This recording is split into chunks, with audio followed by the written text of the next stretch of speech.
Welcome to LC Screen Talk. My name is Larry, and this is my review of Greenland.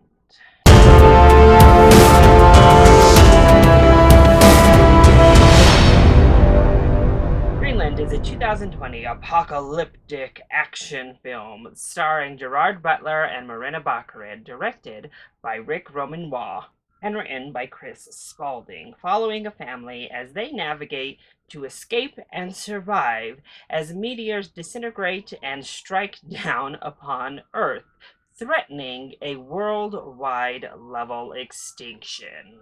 What can I say? I didn't really know anything about this film heading in, other than Gerard Butler was in it. I saw the poster, and I basically knew exactly what I was getting myself in for. It seems like annually we can bank on Gerard Butler in a big, ridiculous, over the top action film as he attempts to save the world.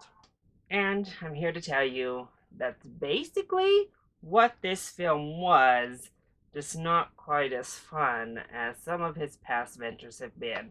However, he seems to be on a bit of a streak with these not so entertaining, over the top, apocalyptic action films. Yeah. So let's go ahead and talk about the positives. So I will say some of the big tense action moments are fun in the way of, say, Lake Placid. And I do think this film particularly took quite a bit from Lake Placid in terms of plot structure, in terms of some of the character devices, but it just didn't do any of them nearly as effectively. Some of the car chase sequences, some of the escape moments are entertaining for what they are. I also think the special effects looked fine for the most part. They're not fantastic by any means, but I don't think they needed to be, and they served the purpose they were meant to serve. And that's about where my positives end. This movie was not good, like at all, y'all. So let's go ahead and talk about the negatives. The biggest negative is far and away the script, which is an utter disaster.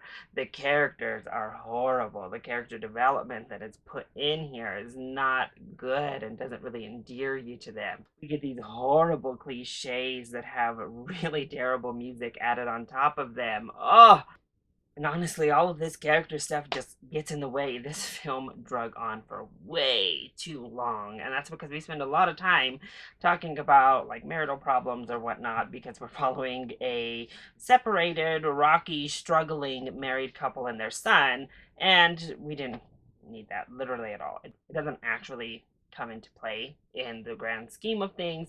Should have just been a regular old married couple and their kid, and we could have cut out all of this mumbo jumbo drama.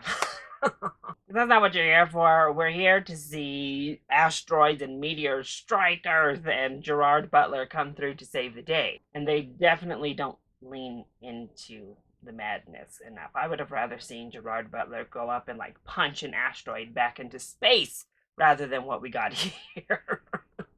Speaking of tropes, of course, it is the trope that really only one family in the world matters. Who cares about anybody else's life? We get all of these crazy scenarios. Characters slash people motivations in this film are insane. The stuff that these people do in this movie make absolutely zero sense and make you just be like, what in the world is going on? The government's plan is completely ridiculous and makes absolutely zero type of sense when you look at it. Ooh, and the directing, oh my gosh, the color grading of this movie is possibly the ugliest I have ever seen in my life. It is so saturated in orange. I know why they did it because the skies are orange, but oh my gosh, it just looked so ugly. I was like, oh, I don't really want to even look at the screen. It looks so bad. This is his second film in a row with Gerard Butler. He also did Angel Has Fallen, which was also not very good. Better than the second one, but still not good and quite boring.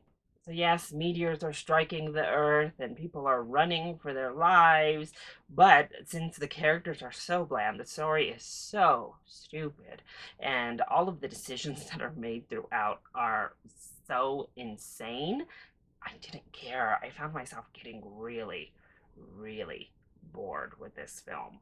You know what's going to happen, you know how it's going to all end up. So even as we go through these ridiculous scenarios at the beginning of the film, we know where this destination is going to end up. And unfortunately, the journey to get there is not very fun. So my recommendation is that you could just skip Greenland. I would rather watch some of the other bad, over the top Gerard Butler films.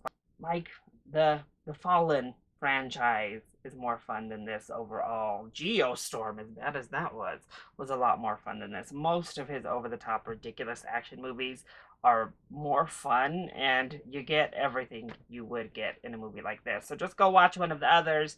Don't think you need to pay anything to see this. If you're like a Gerard Butler movie mega fan, give this a rental at most. So that is my review of Greenland. I hope you enjoyed it. If you did, go ahead, click like down below or subscribe to the channel so you are always up to date on my latest videos. Also, join me on the discussion. Are you excited to see Greenland? And what is your favorite Gerard Butler apocalyptic action film? Let me know either in the comment section down below or you can hit me up on Twitter. I love you all so much for your continued support. Mwah! Thank you for watching, and I'll see you next time. Bye!